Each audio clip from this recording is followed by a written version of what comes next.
Other 3D artists are building portfolios, landing projects, and growing their careers. So what do they know that you don't? Well, over the last 18 months, I've had weekly coffee hour calls with hundreds of 3D artists. And what quickly became apparent was that almost all of them fell into the same trap. They turned up and they'd say, I need to create better work. But after speaking to so many of them, it became glaringly obvious that people don't actually need better work. What they really need are clients. So off the back of all of these coffee hours, myself and a group of industry mentors, we got together and we took this chaotic mess of a device that was out there and we formalized it into a structured roadmap. And today I'm going to give you that roadmap to help you position yourself, attract clients, and scale your 3D work without pulling your hair out. But before we get into the exact steps, if you are serious about turning your 3D skills into income right now, I have a free step-by-step guide linked in the description below.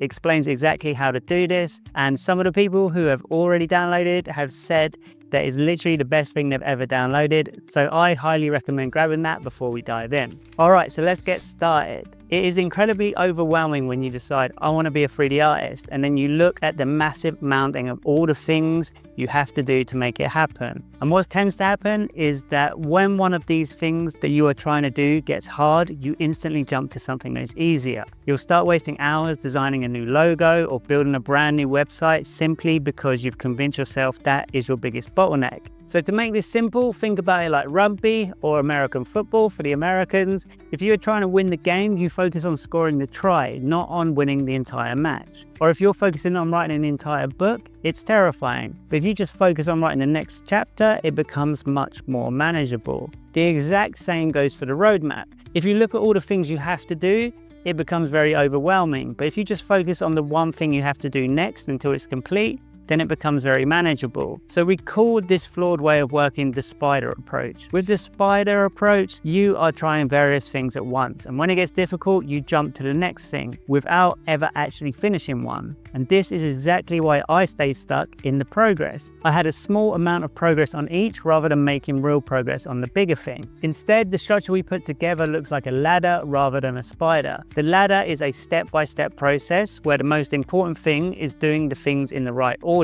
You should only ever be working on one single thing at a time. I wish someone had told me earlier that most people don't fail because they choose the wrong path. They fail because they keep switching paths before anything actually has time to work. I spent a lot of time procrastinating, chasing clarity, testing ideas, and just waiting for things to magically click. But here's the thing, you have to actually do the thing. You can't keep planning the thing. So when I finally saw all of these pieces fitted together and committed to a clear system instead of just guessing, once that happened, everything became a lot easier. Momentum increased and the results stopped feeling so random or by chance. So now you know why jumping around is killing your progress. Let's break down the ladder. We broke it down into 3 phases. So the first phase is all about building the foundation, and this starts with defining your niche, because if you don't validate your niche first, you're going to end up with a portfolio that looks like a warehouse rather than a shop window, and you're going to be wondering where all your clients are. A niche is simply a specific area of focus. For example, it could be architectural visualization for residential developers, or character modeling for indie games, or product rendering for furniture companies. This focus makes it easier for your portfolio and your offer to resonate with a specific target audience, and it makes you the obvious choice for their unique needs. Okay, next let's look at what you do once you have your niche locked in. So once you've validated the niche, you can then move on to the next rung on the ladder, which is creating images that are focused directly on your target client. This is where you visually prove to them that you can actually do what you say you can do. Then those targeted images become a portfolio. So just a heads up, there is a massive difference between a random collection of images and an actual portfolio. A portfolio is a carefully created showcase of your work, specifically designed to attract clients in your chosen niche. Every single piece in there wants to demonstrate your expertise and show potential clients that you can solve their problems. Before I decided on my target market, I was just creating random stuff from tutorials. I'd have a 3D donut, a dragon, a car. And when a potential client landed on my portfolio, they had no idea what I actually did. But as soon as I got focused, I got more clients, and crucially, I got clients that were willing to pay for my specific skill set. So competing with every other 3D artist on the internet is incredibly hard. Competing with every other yacht 3D artist is a lot easier. So we would need someone to land on our portfolio and be like, this is exactly what I'm looking for. And once we have that locked in, we can move to the next rung, crafting an offer that appeals to our target client. And an offer is how you translate your 3D skills into an actual business result for your clients. It is the answer to their unspoken question, what is in it for me? Your offer is not just I make 3D renders. It needs to be a clear statement like I create photorealistic renderings that help you get faster approvals, because they care about faster project approvals, they care less about 3D renderings. So a well-crafted offer communicates the true value you deliver and makes it stupidly easy for the client to understand exactly why they should hire you over someone else. And just remember this golden rule: it isn't the best artist who gets hired, it is the clearest. Once your foundation is rock solid, we move on to the second part of the roadmap, which is all about finding clients and delivering a world-class experience. This is the active part of your business where you connect with potential clients, you make sales, and you deliver professional results. Honestly, this was what no one else was talking about. But as I said before, you don't do any of this until you have defined your niche, created your target images, built your portfolio, and crafted your offer. You have to complete each step of this ladder step by step. If you jump ahead, then you're just playing on hard mode. So I know this might be a lot to take in. So if you want, you can download the roadmap.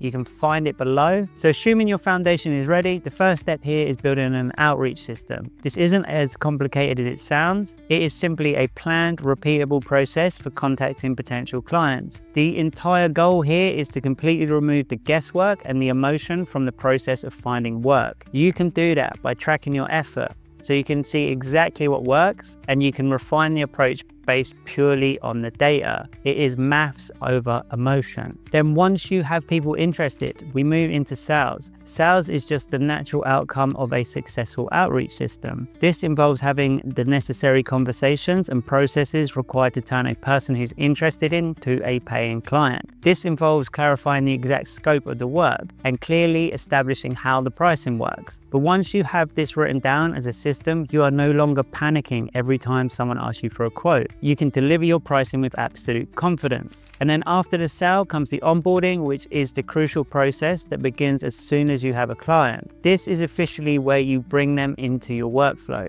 It involves crystal clear expectations, receiving your initial payments, and gathering all the necessary information to start the project professionally and smoothly. Again, having a structure around this creates calm. It means that you can stop stressing and focus on actually doing the creative work that you are actually good at. And then comes delivery. This is much more than just sending over the final files in an email. The ultimate goal here is to provide a world-class experience from start to finish, because a professional, high-quality delivery process creates happy clients, and happy clients not only return for more work, but they also provide testimonials and referrals that will organically grow your business for you. Which brings us on to the final part of the roadmap, and this is all about growing your business. This is the final phase, and it represents the long-term vision for your career. These steps are all about creating efficiency, planning for growth, and ensuring your business can thrive for years to come. And first, we want to create systems. Systems are just refined, repeatable processes for every part of your business. This can range from exactly how you organize your files, all the way to how you send your invoices. This isn't a one and done thing. You do them over and over again, and you keep refining them. But by documenting and standardizing your workflow,